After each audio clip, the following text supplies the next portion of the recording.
es el verdadero equilibrio de poder en Sudamérica? ¿Son Brasil, Argentina o México las potencias reales de la región? ¿O vivimos en un constante reordenamiento sin liderazgo claro?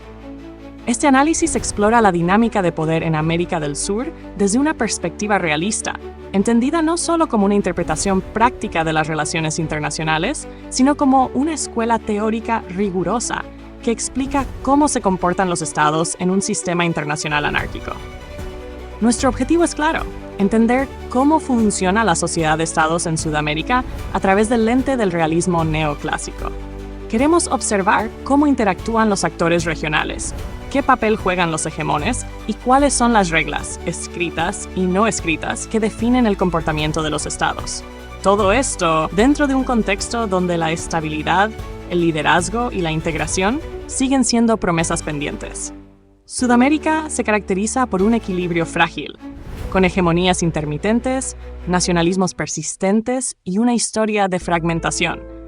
La seguridad nacional en la región ha sido tradicionalmente entendida como protección tanto de amenazas externas como internas, y esto ha influido directamente en la forma en que los estados se relacionan entre sí. Aunque existen múltiples esfuerzos de integración, la Comunidad Andina, el Mercosur, la UNASUR, ninguno ha logrado consolidar una arquitectura de poder efectiva y duradera.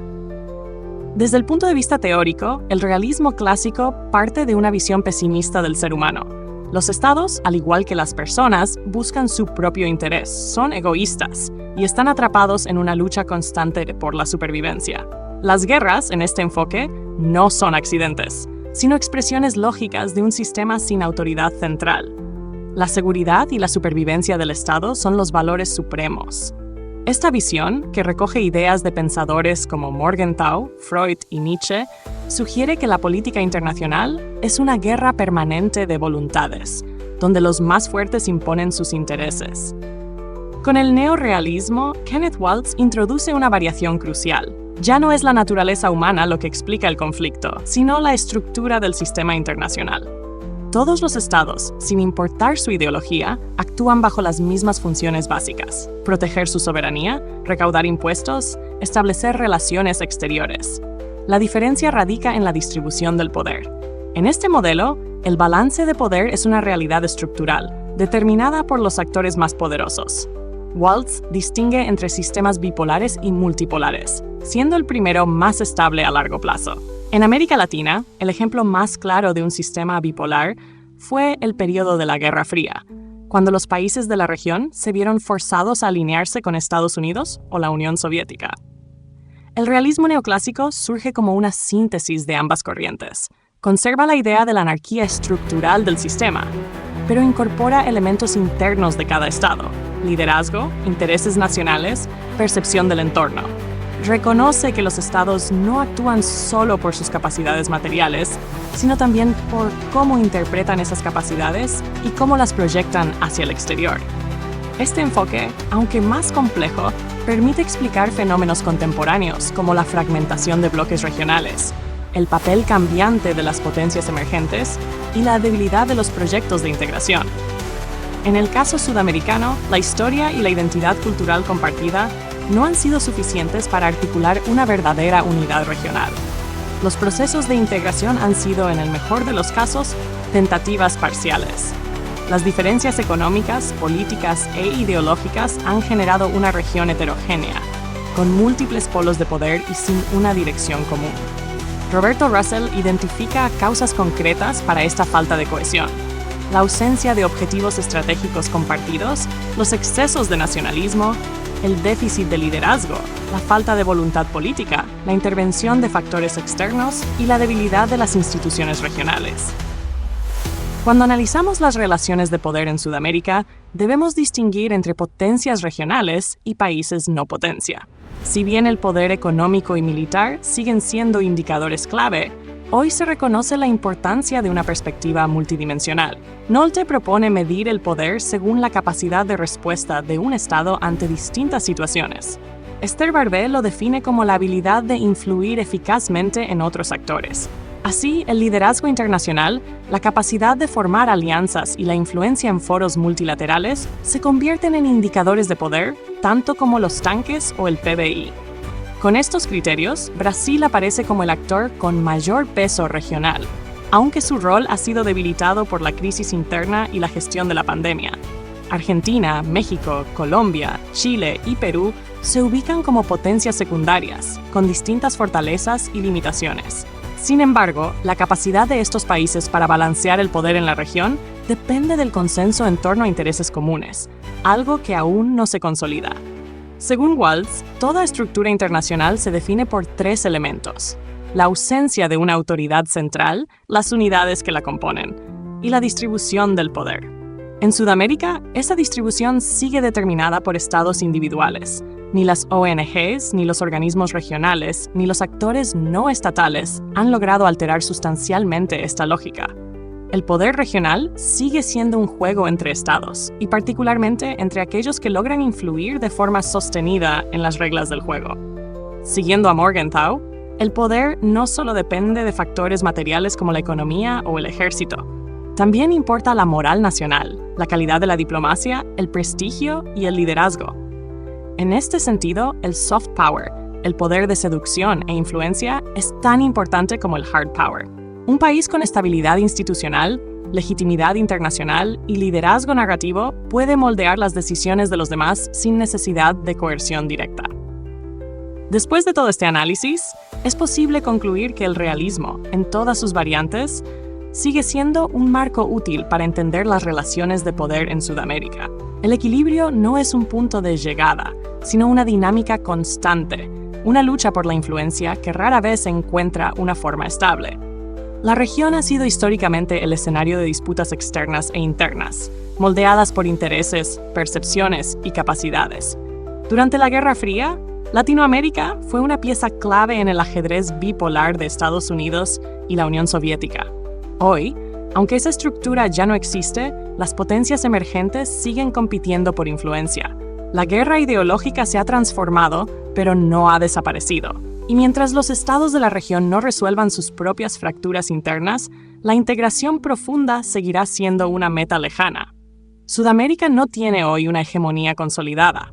Tiene, en cambio, múltiples aspirantes que compiten por liderar proyectos regionales. El problema es que ninguno ha logrado imponer un liderazgo estable y aceptado por todos. Los intentos de cooperación, CELAC, ALBA, UNASUR, PROSUR, se han fragmentado por disputas internas y por la falta de una visión común. La consecuencia es clara. Mientras se mantenga esta competencia entre aspirantes, sin acuerdos reales, el equilibrio de poder seguirá siendo fluido, inestable y condicionado por actores externos. Pero también deja abierta una pregunta crucial para el futuro. ¿Podrá algún estado liderar finalmente la región hacia un proyecto sólido de integración? ¿O estamos destinados a repetir el ciclo de fragmentación y rivalidad? Contexto latinoamericano. La región sudamericana comprende diferentes pueblos con herencias históricas y culturales distintivas que forman estados soberanos con su propia identidad cultural compartida.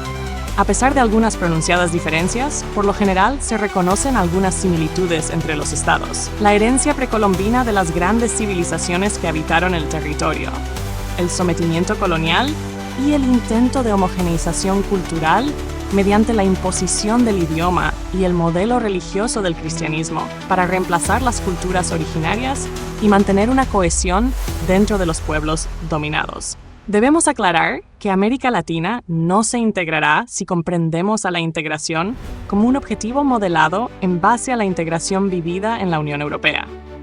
Si bien contamos con procesos exitosos, estos quedan limitados, como el funcionamiento y desarrollo de la Comunidad Andina de Naciones o la crisis desarrollada en torno a la Unión Aduanera, siendo el caso del Mercosur.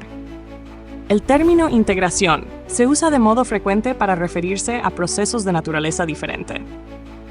Otro intento de integración hemisférica fue la ALCA, pero desde el 2003 se encuentra inoperativa y sin grandes avances. El problema del contexto de integración y balance de poder en América Latina es que los procesos de integración de carácter subregional usan este término para referirse a vínculos políticos, militares, culturales, actores civiles, políticas sociales, proyectos de infraestructura y construcción, entre otros temas. Por lo tanto, toda vinculación fronteriza entra en esta amplia y difusa categoría de integración, como un péndulo entre el balance de poder y la unión. De acuerdo con el profesor Roberto Russell, de 2016, desde un punto de vista realista, el contexto de poder latinoamericano y su integridad se ve limitado, en la práctica, por un vacío o incompatibilidad de objetivos estratégicos, los excesos de nacionalismo, el déficit de liderazgo, asimetrías gubernamentales, falta de voluntad política para cumplir compromisos, fracturas y conflictos políticos, factores externos a la región que operan como fuerzas centrífugas. En América Latina, la integración, cooperación y concertación se pusieron en una misma bolsa como si fueran conceptos similares, Russell, cuando en realidad el poder propone otra situación. Se trata de establecer un sistema de polarización, bipolar o multipolar, haciendo referencia a que se debe buscar una mayor heterogeneidad en América Latina. Sin embargo, esta idea no trasciende más allá de la homogeneidad continental vivida en los años 90, plasmada por lo vivido en la Guerra Fría y la influencia de Estados Unidos en la región. Inclusive esta misma homogeneidad resulta ser fugaz, ya que fue aquella en los años 70 la que nos permitió concretar con Washington la Alianza para el Progreso. Es entonces que debemos comprender a la heterogeneidad como una condición para que América Latina se una y coopere íntegramente, mientras que la polarización viene a ser una consecuencia de las diferencias políticas e ideológicas. Evolución teórica del realismo. El realismo es una teoría interpretativa de los fenómenos inter- e intraestatales en las ramas de estudio de relaciones internacionales y ciencias políticas. Cuando hablamos de interpretación mediante la aplicación del realismo, debemos entender la evolución que ha tenido el modelo interpretativo en relación a los eventos históricos relevantes que han marcado el desarrollo de las relaciones internacionales. Daremos una breve explicación de los modelos de realismo que utilizaremos para el análisis del caso. Realismo clásico.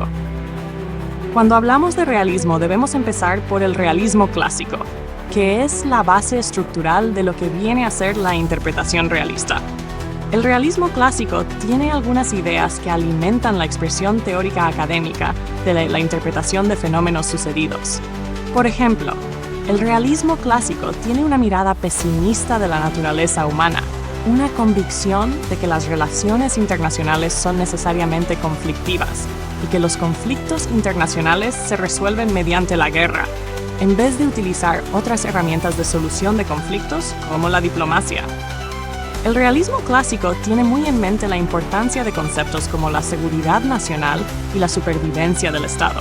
Jackson y Sorensen, 1966. Podríamos afirmar entonces que en el realismo clásico, el ser humano se caracteriza por preocuparse por su propio bienestar en las relaciones competitivas con los demás.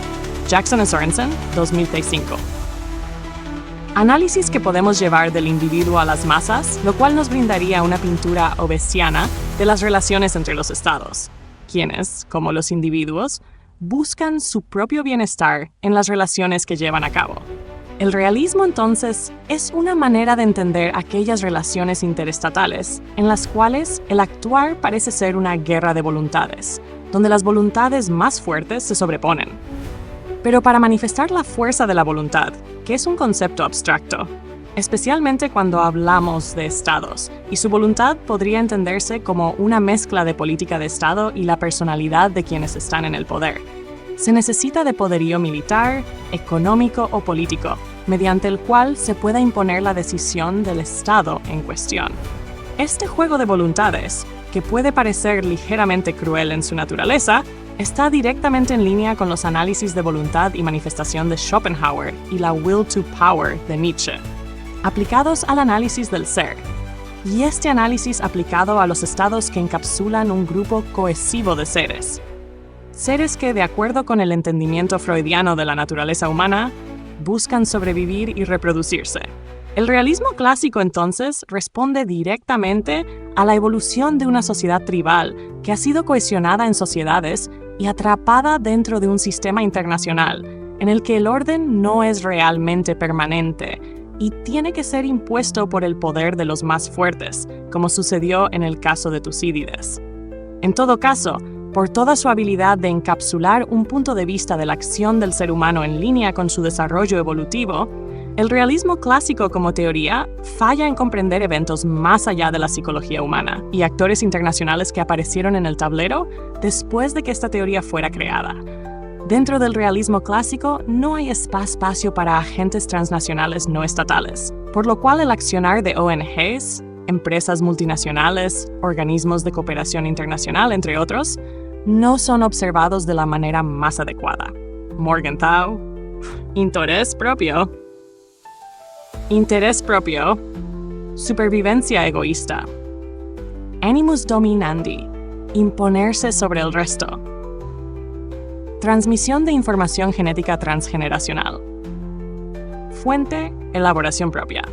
El neorrealismo es una evolución interpretativa que nace con conceptos del realismo clásico, como el sistema anárquico de estados operando independientemente en el sistema internacional. Jackson and Sorensen, 2013, p. Una de las principales diferencias entre el neorrealismo y el realismo clásico es el abandono del enfoque en la naturaleza humana a favor de un análisis de las relaciones entre los estados de acuerdo a sus modelos estructurales.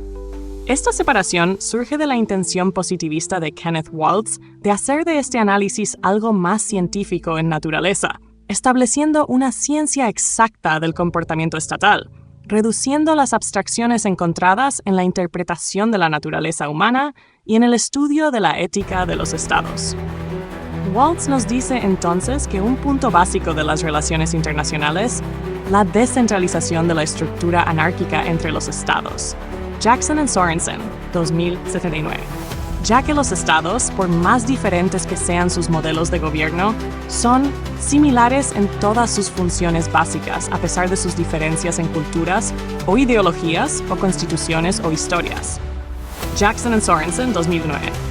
All states collect taxes, conduct foreign policy, protect sovereignty, search for economic stability, etc. Fuente, elaboración propia. Entonces, la diferencia entre los estados vendría a ser la diferencia entre su capacidad de ejercer poder en relación con los otros estados del sistema. En esta teoría, el balance de poder es una realidad obtenible, pero este balance y la estructura del sistema internacional están directamente determinados por los estados que ejercen más poder dentro del sistema. En este modelo interpretativo, Waltz identifica dos modelos de sistema internacional, bipolar y multipolar, definiendo el sistema bipolar como el más estable a largo plazo por la reducción de variables de acción entre los estados. En estos sistemas, los estados de menor nivel no tienen verdadera injerencia en las decisiones de los más fuertes y deben ceñirse a estas decisiones, orientando su política internacional en relación a los intereses de los grandes poderes. Podemos ver un ejemplo de este fenómeno en la orientación ideológica que los países latinoamericanos tuvieron que asumir durante la Guerra Fría, un sistema bipolar según la definición de Waltz. Realismo neoclásico. El realismo neoclásico es un enfoque relativamente nuevo. Este enfoque busca combinar los mejores elementos de las variantes del realismo antes explicadas para una interpretación más eficaz de fenómenos de política internacional contemporáneos, en línea con los actores y eventos específicamente relevantes para nuestra época. El realismo neoclásico reconoce que el sistema internacional es anárquico por naturaleza, realismo clásico, así como reconoce el poder relativo de los estados y las dinámicas de poder dentro de la estructura del sistema internacional, neorrealismo. De esta manera, combina ambos enfoques para ofrecer un entendimiento más preciso. También, en línea con lo estudiado en el realismo clásico, toma ideas de pensadores como Morgenthau o Kissinger, quienes hacen énfasis constante en la importancia del liderazgo y la política exterior para el análisis de las relaciones internacionales. En última instancia, siguiendo la línea positivista establecida por Waltz, el realismo neoclásico busca fundamentar el estudio de las abstracciones del comportamiento de los estados en una ciencia estudiable y deducible. Un modelo complicado de seguir, pues estamos ante un análisis de fenómenos de la realidad que son interpretados de manera lingüística y explicados en modelos. Pero los fenómenos normalmente no suceden siguiendo los modelos en la vida real, como nos explica Hegel en la Fenomenología del Espíritu. Relaciones de poder, de acuerdo al modelo de análisis. Sobre las relaciones de poder, continuando con el desarrollo, debemos también considerar jerarquías de poder que nos permitan distinguir entre potencias regionales y países no potencias. Tradicionalmente, consideramos que las capacidades económicas, comercio, actividad de producción, PBI per cápita y militares, cantidad y calidad de poder ofensivo y defensivo, determinan el poder de los estados y ofrecen una jerarquía. Sin embargo, diversos autores proponen un cambio. Según Nolte, debemos tener una perspectiva multidimensional, siendo esta la capacidad de respuesta por parte de los estados ante distintos problemas y en distintas situaciones. Según Esther Barbé, el poder puede medirse en función de la capacidad de influencia y la eficacia para disponer de este. En la práctica, esto implica liderazgo en foros internacionales, capacidad de establecer alianzas o fijar objetivos regionales. Bajo estas premisas, podríamos situar a Brasil como potencia regional, si bien esto resulta cuestionable ante el escenario vivido por la pandemia. Luego, como potencias secundarias se encontrarían Argentina, criticable desde el punto de vista económico, Colombia, Chile, Perú y México. El trabajo conjunto de estos países para balancear el poder depende del consenso de los intereses en favor de la solución de crisis y el retorno a la estabilidad, momentánea, a través de la vía multilateral, respetando el principio de no intervención y soberanía. De acuerdo con Waltz, toda estructura internacional se define a partir de 3 elementos básicos. 1. La ausencia de una autoridad a nivel internacional. 2. Las unidades que conforman la estructura. 3. La distribución de poder dentro de dicho esquema. Haciendo énfasis en el primer elemento, desde el enfoque realista, los estados dependen de sí mismos para sobrevivir, como respuesta ante las amenazas permanentes y la ausencia de una autoridad internacional. Un caso especial de América Latina es que ni grupos terroristas, ni ONGs, ni organismos regionales han podido alterar la estructura de poder a nivel regional. En América Latina, solo los estados tienen esa facultad, en específico, los estados poderosos. Para comprender esta jerarquía de poder regional, debemos atender a lo planteado por Esther Barbé, quien sostiene que el poder solo se puede entender como una relación entre estados, y la estimación del poder debe realizarse en las precisas circunstancias en las que la interacción tiene lugar. Esto significa que en América Latina, el balance del poder solo debe medirse comparando las capacidades de cada estado y su ubicación dentro de la estructura internacional. Por lo tanto, la distribución del poder en la región se centra en capacidades de tipo militar y económico, principalmente. Paul Kennedy señala que debemos considerar las capacidades productivas y las fuerzas militares. Waltz declara lo mismo, pero añade que el tamaño de la población, la estabilidad política, el tamaño del territorio y la cantidad de recursos también son factores determinantes. Waltz, 131. Complementando con la visión de Hans Morgenthau, se establece que los elementos del poder nacional son también la geografía, los recursos naturales, la capacidad industrial y militar, la moral nacional y la calidad de la diplomacia, ejemplos de soft power, que juegan un papel relevante. Morgenthau, 143-189. Siguiendo la línea del soft power, es posible hablar del poder como influencia, cuando se hace uso de los recursos intangibles del Estado, como el liderazgo y el prestigio internacional. Se trata de un poder estructural, entendido como la habilidad para determinar las reglas del juego en la política internacional, considerando como último recurso a la capacidad militar. Conclusiones.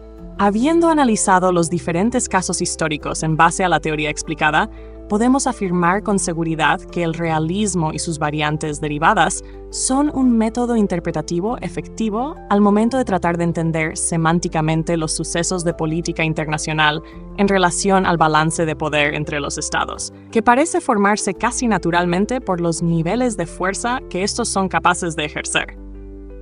Cuando hablamos de equilibrio de poder en el sistema internacional, estamos hablando de un concepto extremadamente neorrealista en su origen. Como nos explica Kenneth Waltz, los países terminan estructurándose a sí mismos en un escalafón de orden jerárquico de acuerdo al poder político, económico y militar, y al daño que son capaces de infligir a otros estados soberanos mediante estas expresiones de poder.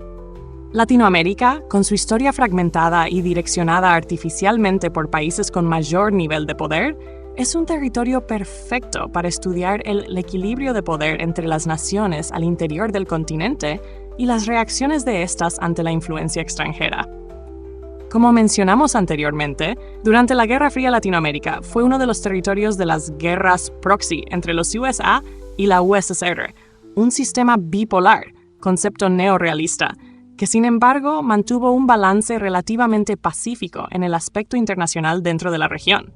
Los conflictos militares, como revoluciones y acciones criminales como el terrorismo, se dieron por un desbalance del poder interno de los estados, potenciados por el apoyo de los hegemones mundiales, tratando de expandir sus ideologías a través del globo.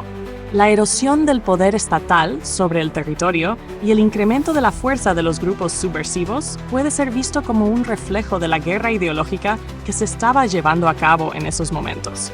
Por otro lado, cuando observamos el orden hegemónico regional, podemos identificar una constante competencia entre diferentes países por posicionarse como el hegemón regional.